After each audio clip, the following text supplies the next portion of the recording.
July 1944, Zavala County, Texas. James Marshall knelt in his cotton field at dawn, pressing both palms flat against the earth. The soil was so hot, it burned his skin. He did not pull away. He needed to feel it. He needed to understand what was happening to the land his grandfather had bought in 1889, the land his father had turned into a working cotton farm, the land James himself had tended for nearly 2 decades. The earth was cracked, not just dry, cracked like old pottery left too long in the kiln. Deep fissures ran between the rows of cotton plants, and every single plant was dying. 280 acres of cotton, and not one stalk stood taller than his knee. The leaves had turned from green to yellow to a sickly brown that crumbled between his fingers like ash.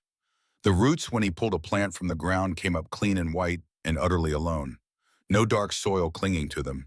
No tiny creatures crawling through the root ball. Nothing. The dirt fell away like sand because that is what it had become. Sand. Dust. Dead matter with no memory of life. He stood up slowly, his knees aching, his back, protesting the way it always did now that he was 49 years old and carrying the weight of a farm, a daughter, a dead brother, and a debt to the First National Bank of Crystal City that grew larger every month. He could not make a payment. His neighbor Robert Dawson stood at the edge of the field, hat in his hands, staring at his own 200 acres that looked exactly the same. Robert was 54, Irish-American, third-generation Texan, and the closest thing James had to a brother since Thomas died. Neither man spoke for a long time. The wind blew across the field and carried nothing with it. No scent of green, no hum of insects, no bird song. Just dust and heat and silence. The silence of land that had given everything it had and received nothing in return. For half a century, Texas farmers had planted cotton on the same soil year after year, pulling nitrogen and minerals from the earth without ever putting anything back. The Great Dust Bowl of the 1930s had been a warning. Nobody listened. The war demanded cotton for uniforms, for bandages, for parachutes, and the farmers obeyed. They squeezed the land until the land had nothing left to give. "The man from A&M called this morning," Robert said finally. His voice was flat. "Says our soil is finished. Decades of cotton pulled everything out. Nitrogen gone, microorganisms gone, structure gone. Says we need at least 3 years fallow and thousands in industrial fertilizer to bring it back." 3 years. James did not have 3 months. He owed the bank $4,200 from last season's failed crop. If this season produced nothing, the bank would take the farm. Eleanor would lose her home. 3 generations of Marshall land would end with him. "What are we supposed to do for 3 years?" James asked. But he was not really asking Robert. He was asking the sky, the dirt, the ghost of his father, and whoever else might be listening. Robert put his hat back on, looked east toward the fence line that marked the edge of the Crystal City internment camp, less than half a mile from where they stood. "James, have you seen the garden?"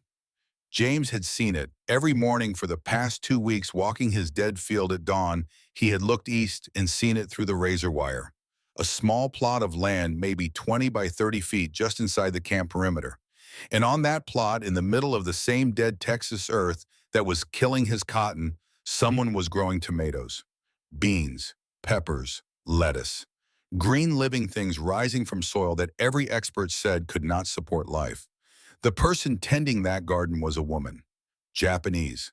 Small, quiet, always on her knees in the dirt, always working with her hands. She wore the standard interne uniform with the word internee printed on the back, and she moved through her garden the way a mother moves through a nursery, touching each plant, checking each leaf, whispering to the soil as though it could hear her. James had seen the garden. He had thought about it every single day, but every time his mind moved toward the obvious question, toward the possibility that this woman might know something, he did not. Another image rose up and crushed it. Thomas, his brother Thomas, 26 years old, grinning at the train station in San Antonio, March 1942, waving goodbye, promising to come home. Thomas who did not come home. Thomas who died on Guadalcanal 14 months ago, not in glorious combat, not in some heroic last stand. The truth was worse than that, and James carried it like a stone in his chest. He had told Eleanor that her uncle died bravely. He had told everyone that, But the letter from Thomas's friend, the one hidden in the locked drawer of his desk, told a different story.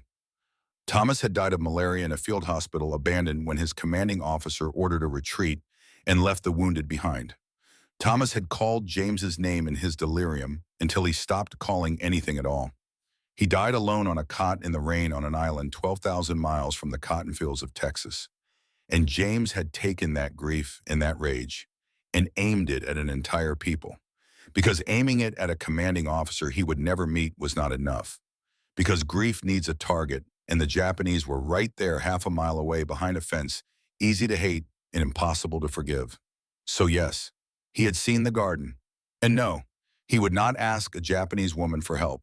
He would rather lose the farm. But what James Marshall did not know, what he could not see from his side of the fence, was that the woman in that garden was not simply growing vegetables. She was conducting an experiment based on knowledge that had been passed down through her family for 9 generations. And what she had accomplished in that small plot of Texas dirt was something that the entire agricultural department of Texas A&M University had declared impossible. What happens next would force James Marshall to choose between the hatred he carried for the people who killed his brother and the survival of the daughter who was still alive, between loyalty to the dead and responsibility to the living. It is the kind of choice no man wants to face.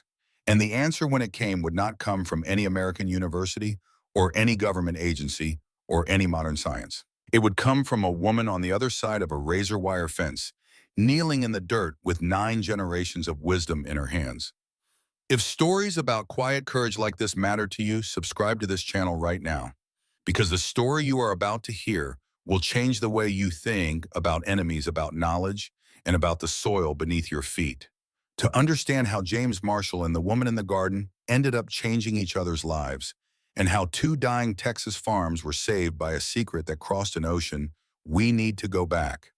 Not far, just a few months, to the day Hana Tanaka arrived at Crystal City with her daughter and nothing else.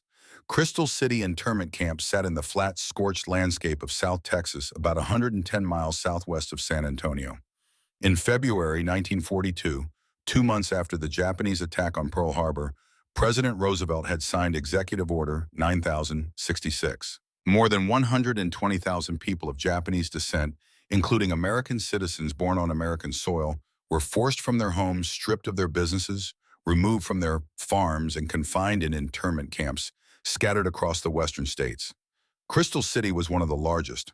Unlike other camps that held only men, Crystal City was designated a family camp. Women, children, elderly, entire families enclosed together behind 10-foot chain-link fences topped with razor wire, watched over by guard towers mounted with machine guns and 400-watt searchlights that turned night into a harsh, white, shadowless day. But inside those fences, something remarkable had emerged.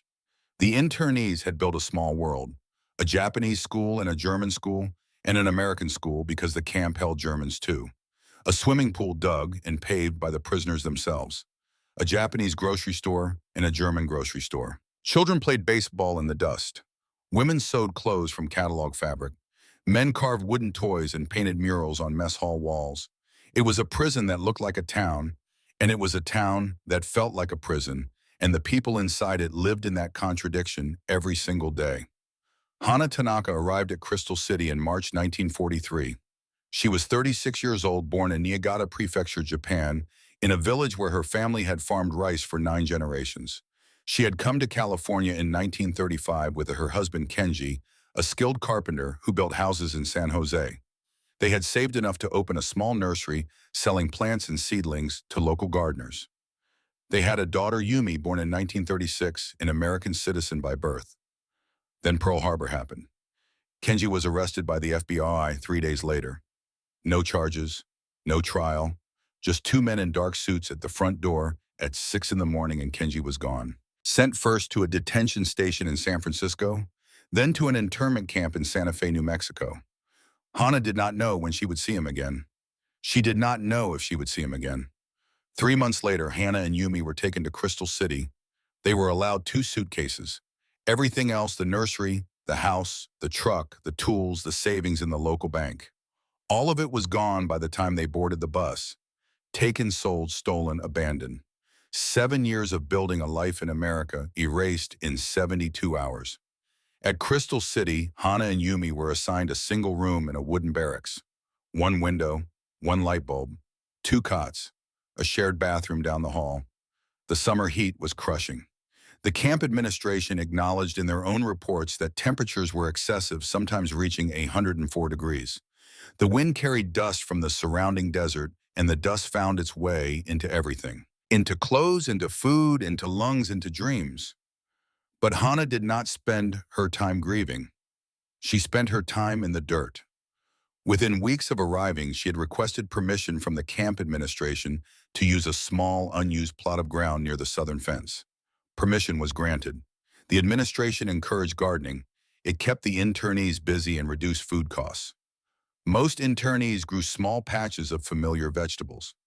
The Japanese planted leafy greens, peppers, tomatoes, eggplant, radishes. The Germans, the camp noted in its records, preferred to work with tractors and tools like American farmers. Hana did something different. She did not simply plant seeds in the ground. She began to transform the ground itself. The soil at Crystal City was the same exhausted, sun-baked Texas clay that was killing James Marshall's cotton half a mile away. Hard as concrete in summer, powder in winter. No earthworms, no beneficial fungi, no microbial life. Dead soil. But Hana's grandmother, the woman she called Oba-chan, had taught her what to do with dead soil.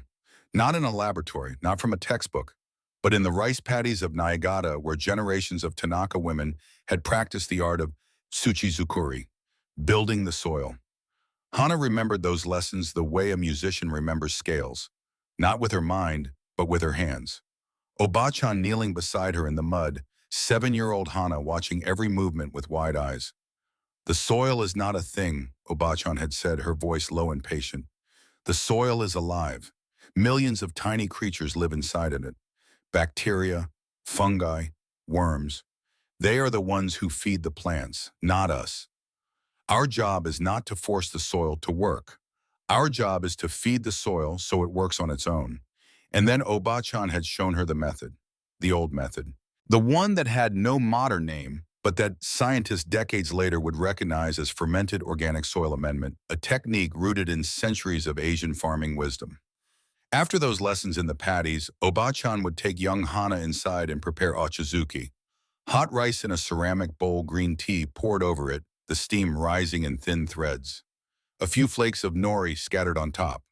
Toasted sesame seeds that filled the small wooden kitchen with a smell Hana would carry with her for the rest of her life. The smell of home, the smell of after work, the smell of a grandmother's love expressed not in words, but in food prepared with careful hands. "Everything in nature is a circle," Oba-chan said over that bowl. "Waste becomes food. Food becomes life. Life becomes waste. The circle never stops." The Western farmers forget this. They take from the soil and never give back. One day the soil will stop giving. At Crystal City, Hana remembered those words. She collected kitchen scraps from the Japanese mess hall. Rice left in the bottom of pots, vegetable trimmings, tea leaves. She begged rice bran from the camp kitchen. She saved every drop of water used to wash rice. She packed it all into containers she had fashioned from scrap wood and sealed with clay. Inside those sealed containers, in the absence of oxygen, lactic acid bacteria began to ferment the organic matter. Not decompose it, ferment it. The same process that turns cabbage into sauerkraut, that turns milk into yogurt. The bacteria multiplied by the billions, breaking down the waste into a dense nutrient, rich microbially alive material that when mixed into dead soil brings it back to life. 2 weeks in the container. Then she buried it in her garden plot and waited, and the soil responded. Within 6 weeks, the transformation was visible to anyone who looked. The ground that had been pale, hard, lifeless Texas clay was becoming dark, moist, textured. By the spring of 1944, Hana's garden had become the most productive plot of land in Zavala County. But it sat near the southern fence, tucked away from the main paths, and most people outside the camp had no reason to walk past it. Then in June 1944, the camp administration reassigned garden plots. A water line was being repaired near the southern fence and Hannah's garden was moved to a new location near the eastern perimeter. The eastern fence, the one that faced James Marshall's dying cotton fields. That is when Eleanor saw it. In July 1944, Hannah knelt in her relocated garden and dug her hands deep into the soil she had built. She brought up a fistful of earth, black and rich and alive, and held it to her face. Breathed it in, felt the cool moisture against her skin. Somewhere in that handful of dirt, millions of microorganisms were working, eating, multiplying, transforming dead matter into life. She smiled for the first time in months. "Oba-chan," she whispered in Japanese. "Your method still works, even in Texas." But Hana did not know that someone was watching. Half a mile away on the other side of the fence, a 16-year-old girl named Eleanor Marshall had stopped walking. Eleanor delivered vegetables from her father's farm to the camp kitchen every week, but her route always took her through the western gate. This particular morning, the western gate was closed for maintenance and she had been directed to the eastern entrance instead. A different path, a path that took her right past Hannah's new garden. Eleanor Marshall knew soil. She had grown up on a farm. She knew what dead ground looked like. She was standing on dead ground right now on her father's side of the fence. And she knew that the ground on the other side, just 3 feet away, through the razor wire, the ground where this Japanese woman was growing tomatoes so red they looked like Christmas ornaments, that ground was alive. Same sun, same rain, same Texas clay, same drought. But one side dead and one side living. The only difference was the woman kneeling in the dirt. Eleanor would come back to that fence every day for the next 2 weeks, finding excuses to take the eastern path. She would watch Hana work in silence. She would see things she did not understand. Fermentation containers, rice water sprayed on leaves, plants grown together in combinations that seemed random but were clearly intentional. And she would begin to form a question that she was not yet brave enough to ask her father. Because Eleanor knew what her father thought about Japanese people. She knew about Uncle Thomas. She knew about the grief that had turned her father's heart to something as hard and cracked as his cotton field. But she also knew that the farm was dying. And she knew with the clear-eyed certainty of youth that the answer was growing on the other side of that fence. What Eleanor did not know was that her discovery would set in motion a chain of events that would pit her father against his own hatred force, a decorated military sergeant to confront the limits of his authority, divide the Japanese community inside the camp, bring a university scientist face to face with the boundaries of his expertise, and ultimately save 2 Texas farms from total destruction.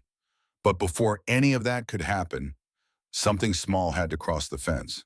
Something that weighed less than a pound, but carried the knowledge of 9 generations.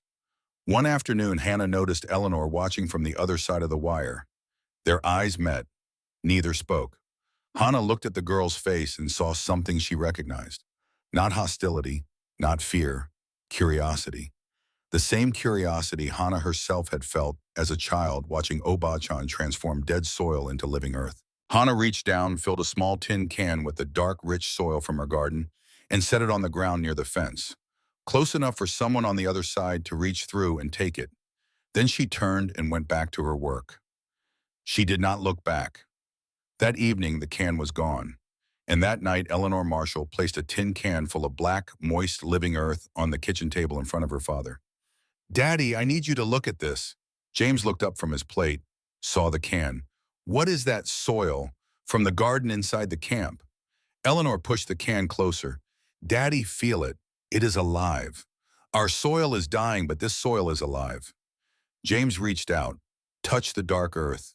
It was cool, moist. It held together when he pressed it. It smelled like rain, like the earth he remembered from childhood before decades of cotton had sucked every last trace of life from the ground. "Whose garden?" he asked, though something in his voice suggested he already knew the answer. Eleanor hesitated. "A Japanese woman's." James Marshall's face closed like a door slamming shut. The warmth left his eyes. His jaw tightened. He pulled his hand away from the can as though it had burned him. "Get that off my table." "Daddy?" "I said get it off my table. Now!" Eleanor took the can outside, but she did not throw it away. She hid it in the barn behind the feed sacks in the dark corner where her father never looked. And the next morning before sunrise, she walked back to the fence. That tin can full of dirt was about to become the most important object in Zavala County, because inside that can was not just soil. Inside that can was a choice between holding on to hatred and reaching for survival, between the comfort of an enemy and the terror of an ally, between the way things had always been and the way things needed to become. James Marshall was not ready to make that choice, not yet. The ghost of his brother was still too loud. The pain was still too sharp. The fence was still too high. But his daughter had already climbed it. And sometimes the bravest thing a father can do is follow his child. Robert Dawson was the first of the two men to cross the line. Not the fence, the line that ran invisible and absolute through the minds of every white farmer in Zavala County.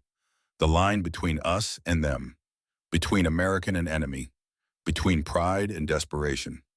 Robert crossed it on a Tuesday morning in late July, 3 days after Eleanor placed the tin can on her father's table.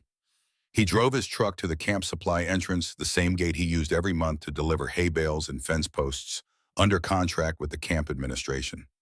But this time, instead of dropping his delivery and leaving, he lingered, walked slow along the eastern perimeter, found the garden, and found Hannah. She was on her knees, as always, her hands deep in the earth, her back to him. She wore a faded blue cotton dress with the word "Enter" stenciled across the shoulders in white letters that had begun to peel. Her hair was pulled back. Her forearms were brown with sun and streaked with dirt. She moved with the quiet efficiency of someone who had done this work since childhood, and Robert recognized that movement because he had seen it in his own mother, an Irish immigrant who could coax potatoes from rock. He stood at the fence for 5 minutes before she noticed him. When she turned and saw a white man watching her from the other side of the wire, her expression did not change. No fear, no surprise. Just a steady gaze that seemed to be measuring him the way a farmer measures weather. "Ma'am," Robert said, removing his hat, "I apologize for disturbing you. My name is Robert Dawson. I farm 200 acres about half a mile west of here." Hannah stood brushing dirt from her knees. "I know your farm," she said. Her English was careful, deliberate, each word placed like a seed in a row. "I see it from the fence. Your cotton is dying." Robert almost smiled. No small talk, no pleasantries, just the truth delivered, without malice or softness. "Yes, ma'am, it is, all of it. My neighbor, too, James Marshall, 280 acres next to mine. Both farms finished according to the university." Hannah looked past him toward the flat brown expanse that stretched to the horizon. 480 acres of dead earth shimmering in the heat. "Not finished," she said quietly. "Sick." "Excuse me?" "Your soil is not dead. It is sick. Different thing. Dead cannot come back. Sick can be healed." Robert stared at her. He had heard the Texas A&M extension agent use words like depleted, exhausted, irrecoverable. He had heard Dr. Harold Webb, the university's top soil specialist, pronounce the land beyond saving, without 3 years of rest and thousands of dollars of chemical treatment. Nobody had used the word sick. Nobody had suggested healing. "How do you know that?"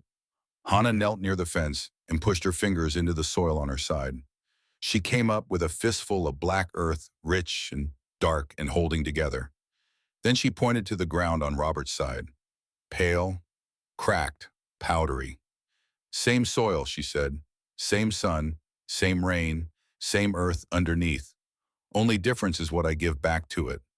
She told him about the fermented mixture, the kitchen waste, the rice bran, the sealed containers, the 2 weeks of waiting while invisible creatures did their work. She kept it simple, practical, the way one farmer speaks to another. "Could you do this for my land?" Robert asked. Hannah looked at him for a long time. "How big?" 200 acres. Silence stretched between them. The Texas wind pushed dust through the fence. "Need many hands," Hannah said. "Many weeks, but yes, possible." Robert made a decision that he would later describe as the smartest and the most terrifying choice of his life. He drove home, filled a wooden barrel with the mixture Hannah described, using ingredients she specified through the fence, and that evening he spread it across 5 acres of his most damaged land. He told no one. Not James, not his wife, not the extension agent. He simply did it the way his mother used to plant, by moonlight, when the neighbors said the season was too late, because sometimes the people with degrees are wrong, and the people with dirt under their nails are right. 2 weeks later, Dr. Harold Webb arrived from Texas A&M to conduct his scheduled soil assessment. Webb was 55, educated, precise, and supremely confident in the power of modern agricultural science. He had been monitoring the Marshall and Dawson farms since spring, and his reports to the university had grown progressively more grim. Soil exhaustion across the entire region. No recovery without major intervention. Prepare for total crop failure. Webb walked Roberts' fields that morning with a clipboard and a soil sampling kit. He moved through the dead acreage the way a doctor moves through a morgue, taking notes on what was already lost. Then he reached the 5 acres Robert had treated. He stopped walking, knelt down, pushed his fingers into the earth, pulled up a fistful of soil that was darker than the surrounding land. Moister, more textured. He broke the clump apart and held it close to his face, examining it with the focused intensity of a man encountering something he cannot explain. "Robert," he said slowly, "what did you do to this section?" Robert hesitated, then told the truth. "I used a fermentation method. Kitchen waste rice bran, sealed containers. Applied it 2 weeks ago. I learned it from a Japanese woman, an internee at Crystal City." The silence that followed was the loudest silence Robert had ever experienced. Webb stood up, removed his glasses, cleaned them with his handkerchief, put them back on, looked at the 5 acres of soil that was undeniably, visibly, measurably different from the surrounding dead ground. "You are telling me that you took agricultural advice from a prisoner." "I took agricultural advice from a farmer. She happens to be a prisoner." "Robert, this is folk remedy, anecdotal, unscientific. Fermented kitchen scraps cannot reverse soil depletion on any meaningful scale. The biology does not support it." "Then explain the earthworms." Webb looked down. Robert pointed to the treated soil with the toe of his boot. There in the dark earth that had been lifeless dust 2 weeks ago, thin pink earthworms were threading through the soil. Not many, but present, alive, moving. Earthworms do not appear in dead soil. They require organic matter, moisture, microbial activity, a living ecosystem beneath the surface. Their presence meant that something fundamental had changed in those 5 acres. Something that modern agricultural science said could not happen in 2 weeks without industrial intervention. Webb stared at the earthworms for a long time. 9 generations of farmers developed this method, Robert said. That is not peer review. That is survival. Webb did not concede. He took soil samples. He wrote notes. He told Robert that anecdotal evidence was dangerous, that correlation was not causation. But Robert noticed that Webb took twice as many samples from the treated land as from the dead land, and that his hand trembled slightly as he labeled the vials. 2 days later, Webb drove out again, unannounced.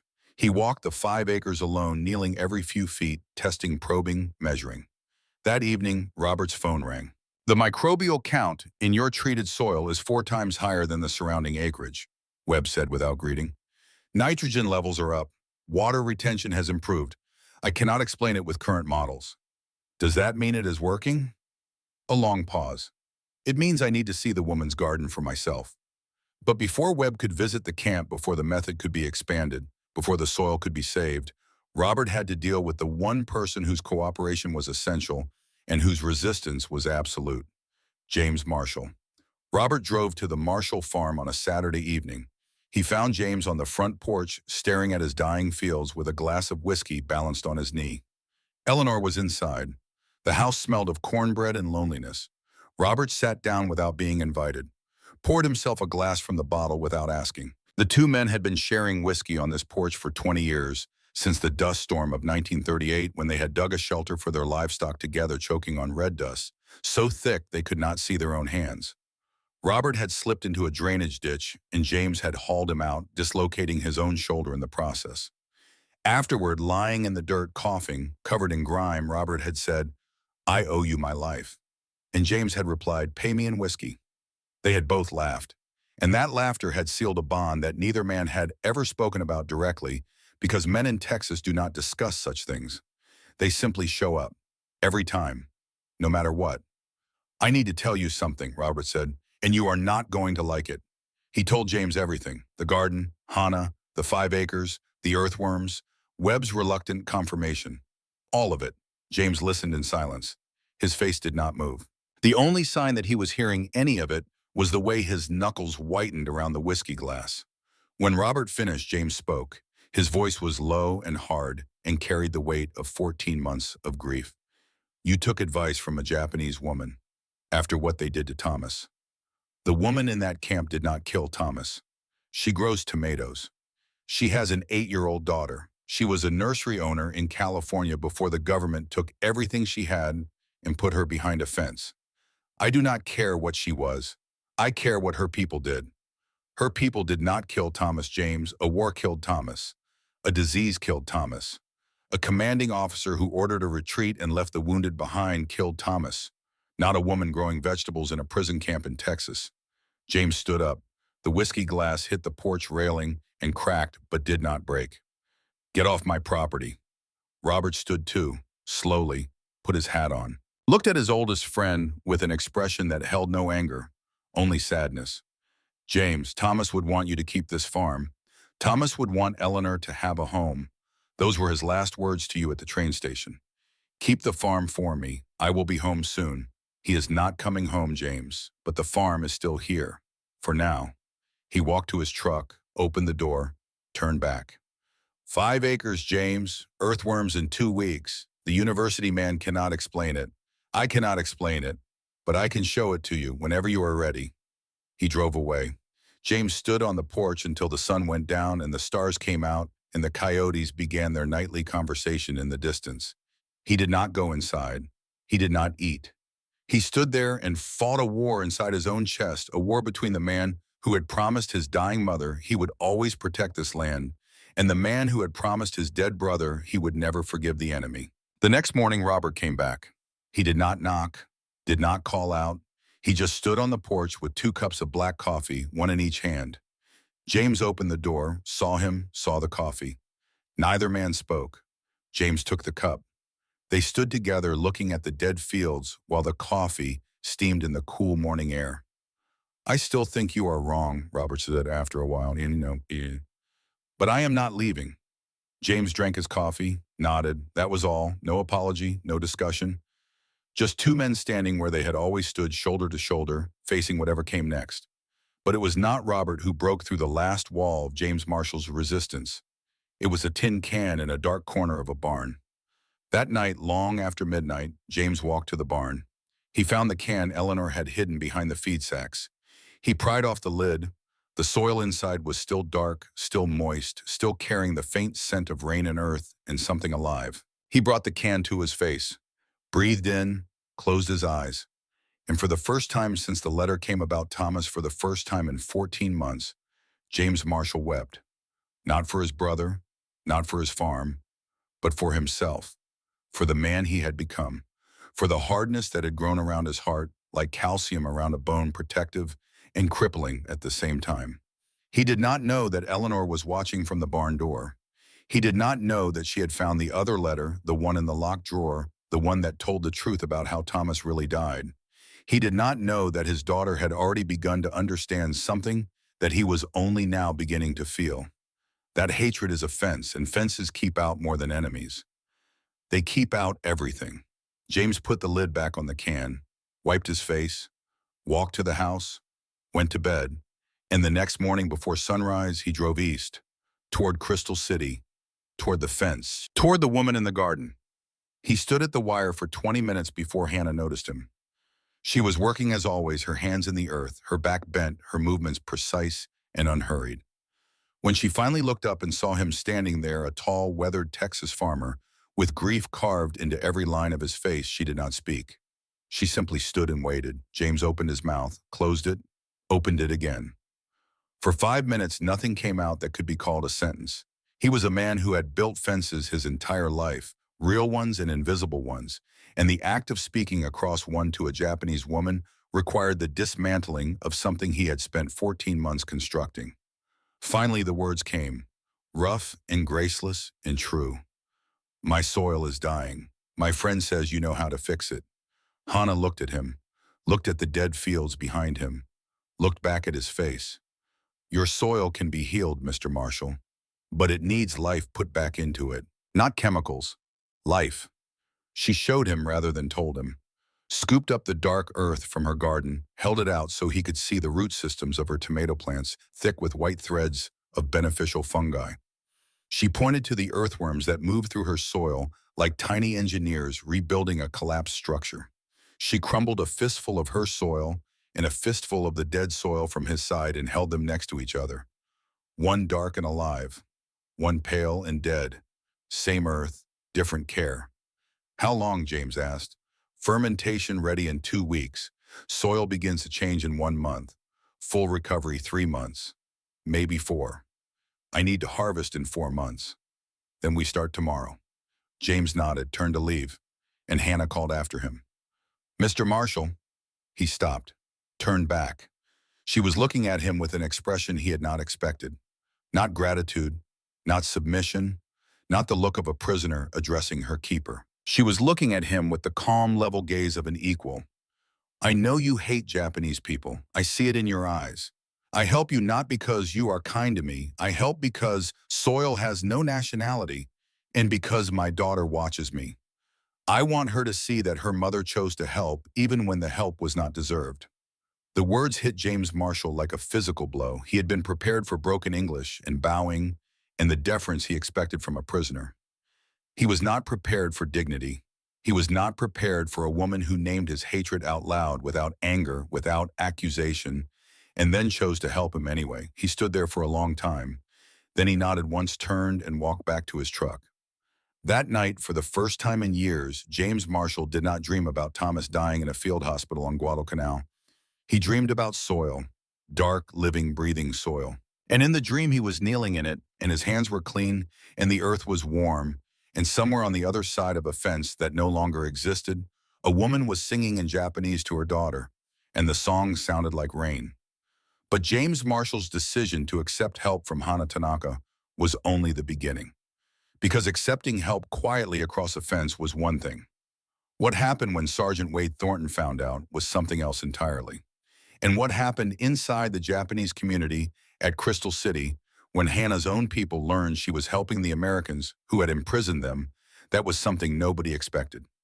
The work began at dawn on a Wednesday, the first day of August, 1944, and it began with garbage. Hannah had organized everything from inside the camp with the precision of a general planning a campaign. She needed volume. The 5 acres Robert had treated were proof that the method worked, but the most critical sections of both farms, roughly 120 acres of their best land, required an operation on a completely different scale. She needed hundreds of pounds of kitchen waste every day. She needed rice bran by the barrel. She needed every drop of rice washing water the camp kitchens produced. She needed containers by the dozen, sealed tight, left to ferment in the Texas heat.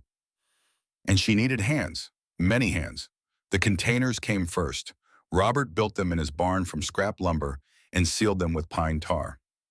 Rough, ugly, functional boxes that held about 40 pounds each. Eleanor transported them to the camp fence in her father's truck every morning, stacking them where Hannah's volunteers could reach through the wire to pull them inside.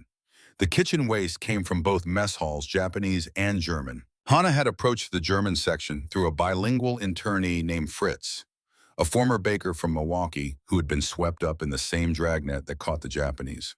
Fritz convinced the German kitchen staff to save their vegetable scraps, potato peelings, bread crusts, and coffee grounds instead of throwing them into the camp garbage pit. The Japanese kitchen was easier. Hannah's own reputation as a gardener had earned her respect among the cooks, and they set aside their waste without question. But the hands were the problem. Hannah needed at least 15 people working full days to prepare enough fermented material to treat the critical acreage before the growing season ended. She had herself, Eleanor on weekends, and Robert every evening after his own farm chores. That was not enough. She needed the internees, and the internees were divided. Hiroshi Nakamura was 62 years old, a former school teacher from Sacramento, and the unofficial leader of the Japanese community at Crystal City. He was a dignified man, thin and straight-backed, who wore his interne uniform as though it were a suit and who conducted community meetings with the formality of a parliament session. He had lost his home, his school, his savings, and his faith in the country he had lived in for 30 years. He had not lost his pride, and he did not approve of Hana Tanaka. The confrontation happened on a Sunday afternoon in the Japanese community hall, a wooden building with benches and a small stage that served as meeting room, theater, and temple. 40 people attended. Hana stood at the front, alone, facing her own community. Nakamura spoke first. Tanaka-san, we have heard what you are doing. You are providing agricultural assistance to American farmers outside this camp. American farmers whose government imprisoned us, whose army took our husbands, whose laws stole our property. You are asking us, the people behind this fence, to help feed the people who put us here. Murmurs of agreement rippled through the room. Hana waited until they subsided. I am asking you to help me heal soil, she said. Her voice was quiet, but it did not waver. Soil does not wear a uniform. Soil does not sign executive orders. Soil does not arrest anyone. The soil belongs to Americans who hate us. The soil belongs to the earth. We borrow it, all of us. Nakamura leaned forward. Your husband is in Santa Fe, separated from you by the same government you now wish to serve. Does Kenji know what you are doing? Would he approve? The question was a blade, and it found its mark. Hana's composure cracked for just a moment. Her eyes glistened. She blinked it away. Kenji would understand. Kenji is a carpenter. He builds houses. He does not ask who will live in them. He builds because building is what he does. I farm because farming is what I do. My grandmother taught me that knowledge kept for yourself dies with you. Knowledge shared lives forever. It matters to us, Nakamura said. You call it sharing knowledge. Others will call it collaboration. The authorities will see Japanese prisoners helping American farmers and conclude that we are content. That internment is acceptable. That we do not suffer. You give them permission to keep us here. This argument was stronger, and Hana knew it. She could see heads nodding. She could feel the room turning against her. Then Yumi tugged on her sleeve. Hana's daughter had been sitting on the bench behind her, quiet as always, drawing flowers in a small notebook with a pencil stub. 8 years old, born in San Jose, American citizen, by birth prisoner, by executive order. She had lived behind fences for more than a year. She did not remember her father's face without looking at the photograph her mother kept under the pillow. Mama, Yumi said loud enough for the front rows to hear. If the farms outside die, who will bring us vegetables? The room went silent. It was such a simple question, a child's question. But it cut through every argument because it was true. Crystal City's food supply depended partly on local farms. The camp kitchen purchased vegetables, dairy, and grain from surrounding agricultural operations. If those farms failed, the camp's food supply would be affected. Reduced, delayed, diminished. Hana had not planned this. She had not coached her daughter. But she recognized the opening. Yumi is right. This is not about loyalty or collaboration. This is about survival. Theirs and ours. The farms outside feed us too. If they collapse, we eat less. Our children eat less. Helping them is helping ourselves. Silence held the room for 10 long seconds. Then a woman stood up in the third row. Fumiko Hayashi, 58 years old. Head cook in the Japanese kitchen. A stout woman with powerful forearms and a voice that could quiet a dining hall of 300. I have watched Tanaka-san work her garden for a year. I have eaten her tomatoes.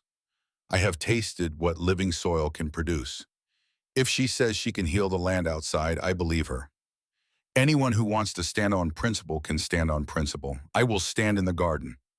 One by one, 15 people rose to volunteer. Not everyone, not even half. Nakamura remained seated, his face unreadable, his arms crossed. But 15 was enough. Hana bowed to the room. Thank you, we start tomorrow. The next morning, Eleanor brought cornbread to the fence. Not for a meeting, not for business. Just cornbread wrapped in cloth still warm from the oven.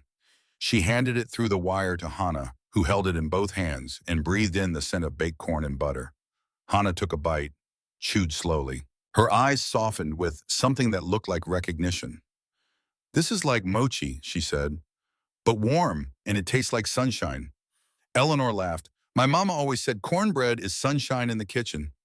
Hana broke the remaining piece in half and gave part to Yumi, who ate it sitting in the dirt between tomato plants, her pencil in one hand and the cornbread in the other, drawing flowers and eating sunshine the way 8-year-old girls do when the world has not yet taught them that some fences are supposed to be permanent. The production line ran every day for 3 weeks straight. Inside the camp, Hannah's volunteers collected waste, mixed it with rice bran and soil, packed it into Robert's containers, and sealed them for fermentation.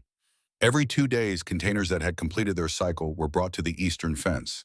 Eleanor and Robert carried them to the fields. James drove the tractor that spread the fermented material across the soil. James and Hannah did not speak during this period. He worked his side of the operation. She worked hers. The fence remained between them, and so did the weight of everything unspoken. But they were moving in the same direction toward the same goal, and sometimes parallel movement is the first form of trust. It was during the second week of this operation that Sergeant Wade Thornton made his move. Thornton had been watching. He was a man who watched everything, cataloged everything, filed everything. He's 44 years old, career military, assigned to security oversight for the Crystal City Zone. He did not guard the camp directly. That was the Immigration and Naturalization Service's job. But he monitored the perimeter, tracked civilian activity near the fence, and reported anything that deviated from routine. He had lost his son Billy at the Bataan Death March, 19 years old, captured by the Japanese in April 1942. Forced to march 65 miles in brutal heat without food or water. Billy did not survive the march. His body was never recovered. Thornton's wife, Margaret, had not survived the news. She had taken her own life 6 months after the telegram arrived in the bedroom of their house in San Antonio while Thornton was at work. He had found her when he came home for lunch. Thornton did not beat prisoners. He did not shout or threaten or abuse. He did something more methodical. He enforced regulations with absolute precision, using the bureaucratic machinery of the United States military to ensure that the people inside the fence stayed inside and the people outside the fence stayed outside. Not because he was cruel, because the distance was the only thing keeping him sane. If the Japanese were the enemy, if they remained the enemy, if the fence separated good from evil, then Billy's death had meaning. If the line blurred, if enemies became neighbors, then Billy had died for nothing. And that was a possibility Wade Thornton could not survive. His report was filed on a Thursday, 3 copies. The language was bureaucratic, precise, and devastating. Unauthorized contact between civilian residents and enemy alien internees. Violation of security perimeter protocols. Possible transfer of materials across camp boundary. Recommend formal investigation of James Marshall and Robert Dawson. Recommend review of internee Hana Tanaka for transfer to a restricted facility. James received the notification by mail on Saturday. A formal hearing would be held in 3 weeks. If found in violation, he faced fines and the end of any contact with the camp. Hana would be transferred to a facility in New Mexico. One with no gardens, no family housing, no small plots of earth where a woman could practice the art her grandmother had taught her. 3 weeks. The fermented material needed 2 weeks to prepare and 2 more weeks to show results in the soil. If Hana was transferred before the treatment was complete, the critical acres would not fully recover. The farms would fail. Everything would have been for nothing. James sat on his porch with the notification in his hand and felt the walls closing in. Not just the walls of debt and drought and dying land, the walls of time itself. But time moves fast when you are working, and for the next 17 days, everyone worked. Hana doubled production inside the camp, 20 containers a day instead of 10. Her volunteers worked from first light to last light. Fumiko commandeered the entire Japanese kitchen waste stream. Fritz did the same with the German kitchen. Outside the fence, Robert and Eleanor and James spread the fermented material across every critical acre. James drove the tractor 16 hours a day. His back screamed, his hands cracked and bled. He did not stop. It was on the 11th day before the hearing that James nearly destroyed everything. The treated soil looked worse before it looked better. The fermented material sat on the surface like a dark, sour-smelling paste. The existing cotton plants, already stressed, seemed to wilt further under the application. The smell of lactic acid fermentation, sharp and vinegary, hung over the fields each morning.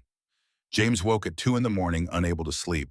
He walked to the field in the dark, carrying a lantern in one hand and a shovel in the other. He stood at the edge of the treated section and saw what looked like failure. Brown paste on dead earth. Dying plants drooping lower than before. He began to dig, frantically, shoveling the fermented material off the surface, throwing it aside, working with the desperate energy of a man trying to undo a mistake before it becomes permanent. Stupid, he muttered as he dug, listening to a prisoner, listening to folk tales and grandmother stories while the real scientist told me the truth. Thomas would be ashamed. He dug for 30 minutes, sweat soaked through his shirt despite the cool night air. His lantern threw wild shadows across the field. Then his shovel hit something soft. He stopped, held the lantern closer. Beneath the layer of fermented material, the soil was different. Not dramatically, not obviously, but different, darker, slightly moist where everything around it was bone dry. And in that dark, moist earth, illuminated by the yellow glow of a kerosene lantern, at 2:17 in the morning in the middle of a dying Texas cotton field, James Marshall saw earthworms. Small, thin, fragile as threads, but alive, moving through soil that 3 weeks ago had been as dead as concrete. He dropped the shovel, sat down in the dirt, held the lantern on over the tiny creatures and watched them work. Watched them eat the fermented matter and deposit it deeper in the soil. Watched them create tiny tunnels that would allow air and water to penetrate earth that had been sealed shut for years. Earthworms do not care about war. They do not care about executive orders or security perimeters or the nationality of the person who fed them. They eat, they dig, they transform. And their presence in that soil was proof, the oldest proof there is, the proof of life, returning where there had been none, that Hana Tanaka's grandmother had been right. James sat in his field until the sun came up. Then he spent the next 2 hours carefully replacing the fermented material he had thrown aside, spreading it back across the soil he had disrupted, repairing his own sabotage, with hands that shook not from cold, but from something closer to shame. When he finished, he drove to the camp fence, found Hannah in her garden, stood at the wire for a minute before speaking. Hannah. It was the first time he had used her name. She looked up, saw his face, saw the dirt on his clothes, the exhaustion in his eyes, and something else, something new. I owe you an apology, he said, for hating you, for hating all of you, for almost destroying the treatment last night because I was too angry and too proud and too afraid to believe that an answer could come from someone on your side of this fence. Hannah stood, walked to the wire, stood close enough that he could see the lines around her eyes, the calluses on her hands, the strand of gray hair at her temple that had not been there when she arrived at Crystal City. Your brother, she said, he died in the Pacific. Yes. I am sorry for your brother, Mr. Marshall. I know you are. I think I have known that for a while. I just could not hear it. Grief makes the ears heavy. Yes, it does. They stood in silence. The sun rose higher. The desert birds began their morning songs, tentative and thin in the dry air. The earthworms are there, James said, in the treated soil. They are small, but they are there. Hannah smiled, the first real smile he had seen from her. Not bright, not wide. A quiet smile, the kind that comes from vindication rather than joy. Obachan always said the earthworms come first, then the fungi, then the bacteria bloom, then the soil breathes, then the plants stand up straight and reach for the sun. It is like watching a patient wake up from a long illness. How long before the hearing? 17 days. Not enough time for full recovery, but enough for the soil to show it is changing. If your expert comes to see, he will know. I will make sure he comes.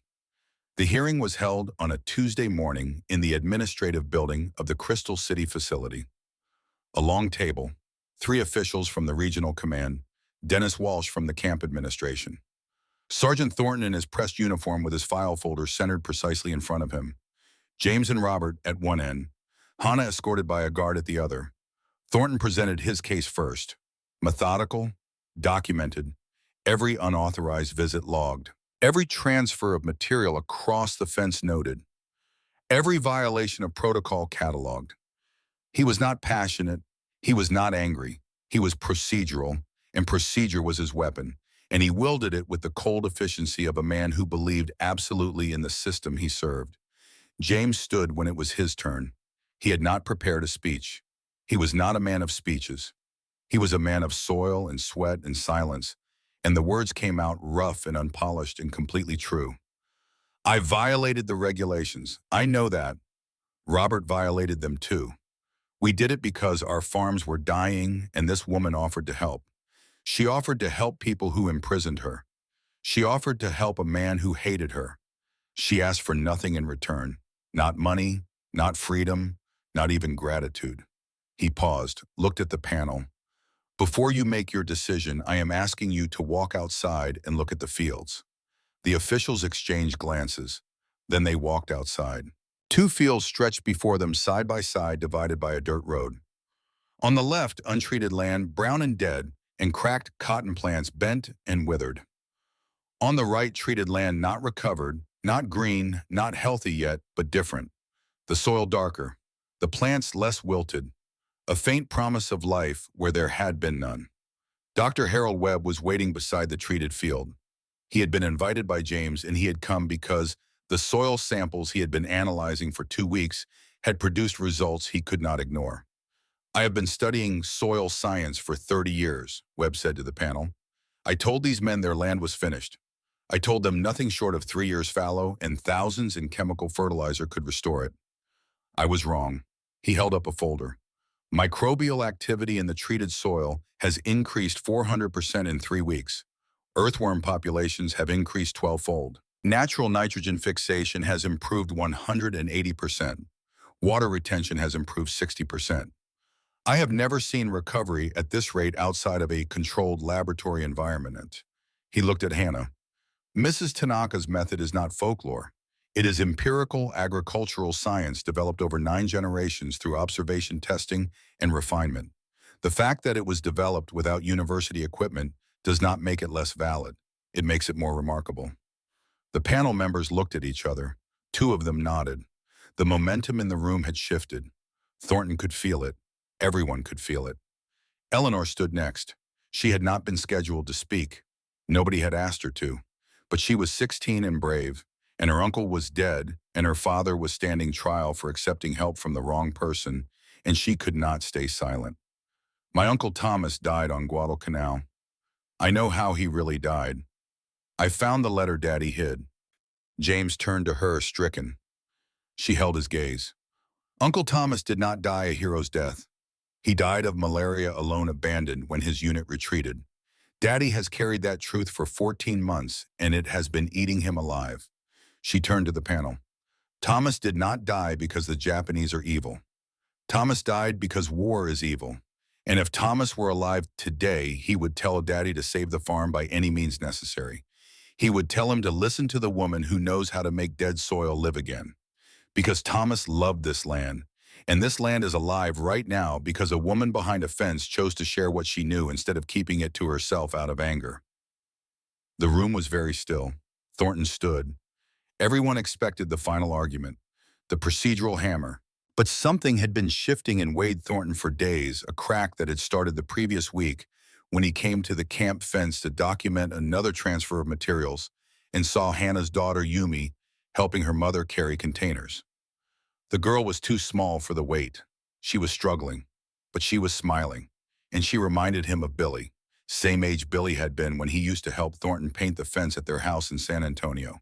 Same smile, same determination to carry something too heavy because a parent needed help.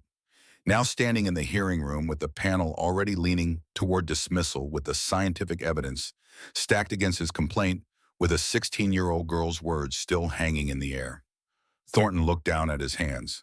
Large hands, steady hands, hands that had held a 19-year-old boy's baseball glove the day the telegram arrived because the glove was the last thing Billy had touched before leaving for the war. My son Billy liked to draw, Thornton said.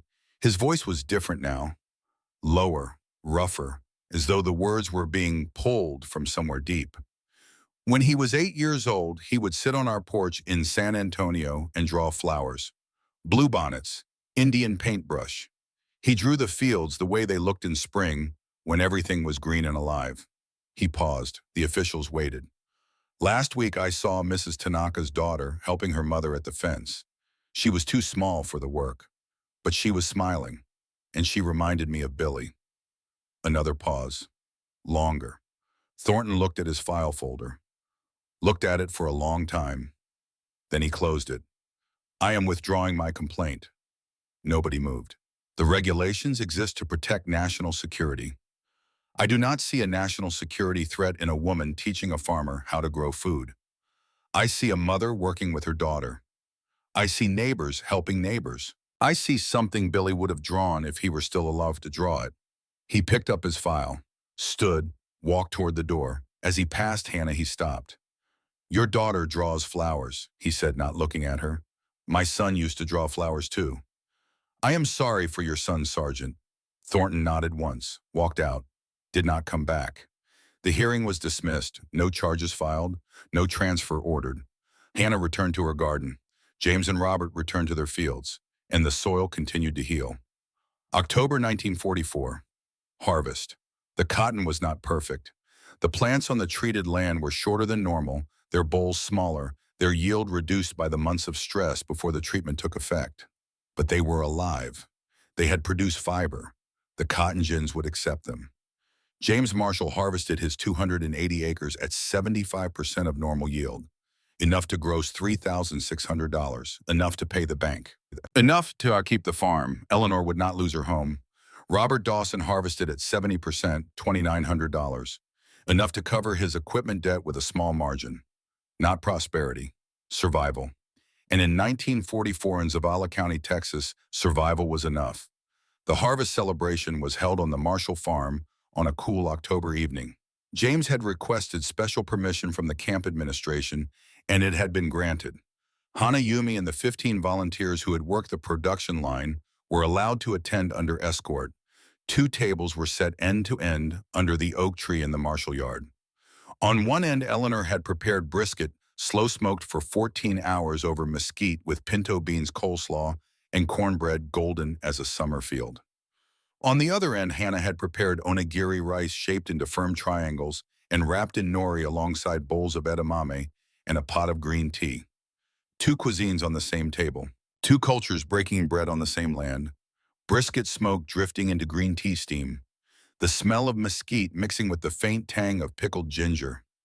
Eleanor's cornbread sitting next to Hannah's rice balls golden beside white Texas beside Niagara, and nobody at that table thinking about which side of a fence any of it came from.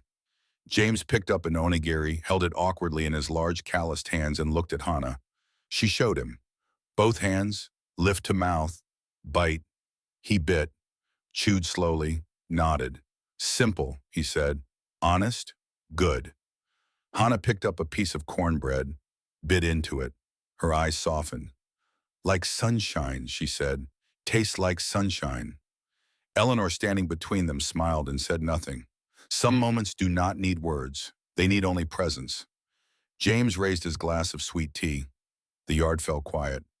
6 months ago, I stood on dead ground and believed everything was over. The university said nothing could save the soil.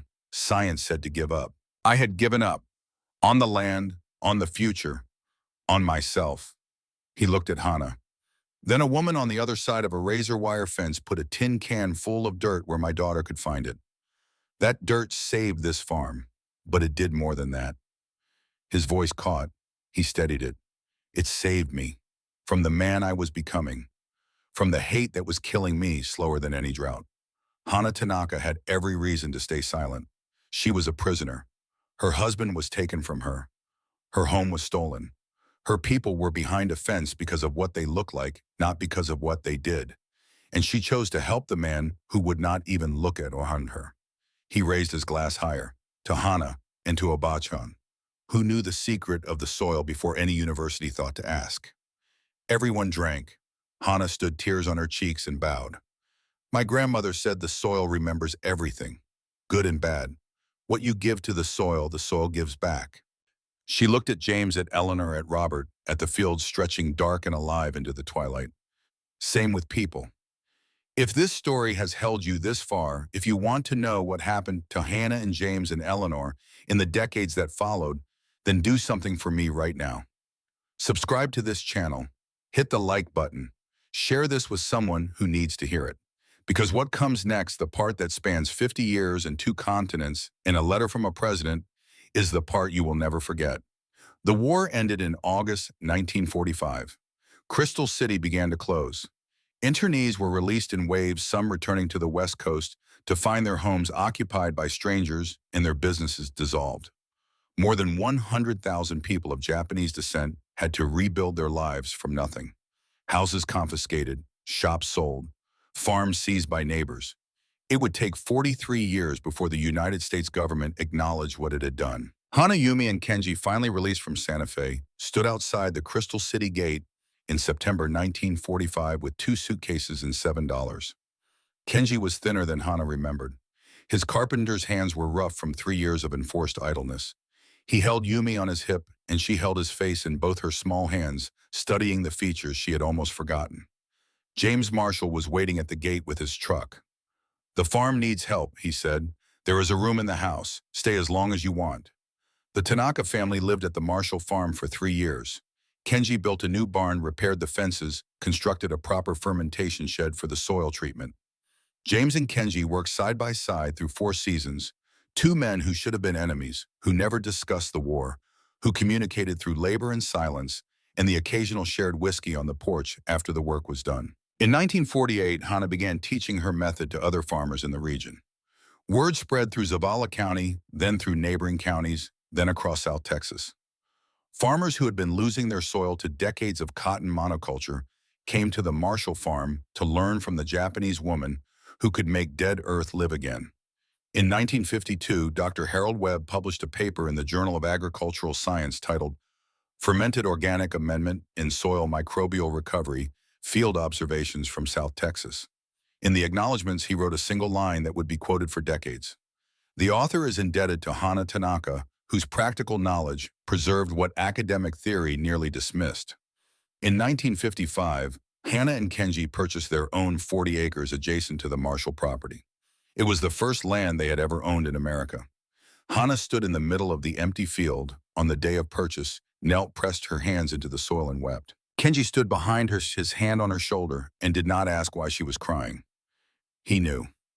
In 1988, President Reagan signed the Civil Liberties Act, formally apologizing for the internment of Japanese Americans and awarding $20,000 to each surviving internee. The act called the internment a grave injustice, motivated by racial prejudice, wartime hysteria, and a failure of political leadership. Hana Tanaka, 80 years old, received her letter of apology and her check on a Tuesday in October. She sat on the porch of the Marshall farmhouse, the same house where she had lived and worked for 44 years, and read the letter with trembling hands. Eleanor Marshall, now 60 years old and a retired school teacher, sat beside her. "The government says it is sorry, Hana." Hana folded the letter carefully, looked out at the fields, green and alive, the same fields that had been dust when she first saw them through the razor wire of Crystal City. "The soil already forgave it," she said, "long time ago." Hana Tanaka died in her sleep on March 14, 1996, at the age of 88. She had lived in Texas for 53 years. She had never returned to Japan. She was buried in the Crystal City Cemetery. Hundreds of farmers from across South Texas attended the funeral. Men who had learned her method. Women who had fed their families because of her knowledge. Children who had grown up on farms that existed because a woman behind a fence had refused to let hatred stop her from sharing what she knew. Her headstone reads simply, Hana Tanaka, 1908 to 1996. She taught the soil to live again. In 2019, Eleanor Marshall's granddaughter, a third-grade teacher in San Antonio, was cleaning out the old barn on the family property when she found something behind the feed sacks in the far corner. A small tin can, rusted at the edges but still sealed. She pried off the lid. Inside, the soil was still dark, still moist, still carrying the faint scent of rain and earth and something alive. Tucked against the inside of the can was a small piece of paper yellowed with age with careful handwriting in pencil. For Eleanor, soil, remember, always. The teacher brought the can to her classroom the next morning. She told her students the story, all of it, the dying farm, the fence, the woman in the garden, the tin can that crossed the line between enemy and neighbor. A boy in the second row raised his hand. "Teacher, why did the lady help if they put her in a prison?" The teacher answered with the words Hana had spoken to James Marshall through a razor wire fence on a burning Texas morning 80 years before. "Because soil has no nationality, and because her daughter was watching." Today, the principles Hana Tanaka applied to those Texas fields are used by farmers on every continent. Fermented organic soil amendment, the technique her grandmother practiced without a name, is now recognized by agricultural scientists worldwide as one of the most effective methods of restoring depleted soil. Millions of acres have been recovered. Thousands of farms have been saved. The earthworms keep coming back. But this story was never really about soil. It was about two people on opposite sides of a fence, one carrying hatred, one carrying knowledge, both carrying grief. And the moment when one of them decided that reaching across was more important than holding on. Sometimes genius wears a prisoner's uniform. Sometimes the answer is growing on the other side of the wire. Sometimes the bravest thing a man can do is not fight, but open his hands. This is the story of Hana Tanaka, the woman who taught Texas soil to live again, the prisoner who saved the people who imprisoned her, the farmer's granddaughter from Niigata, who proved that knowledge has no nationality, that wisdom has no borders, and that the smallest tin can full of dirt can carry the weight of 9 generations. If this story moved you, if it changed the way you think about enemies and about the people we overlook, then subscribe to this channel right now. Share this with someone who needs to hear it, because there are hundreds more stories like this one. Stories of unlikely heroes. Stories of knowledge that survived when everything else was lost. Stories that were never meant to stay silent. New stories every week. Stories that deserve to be heard. Until next time.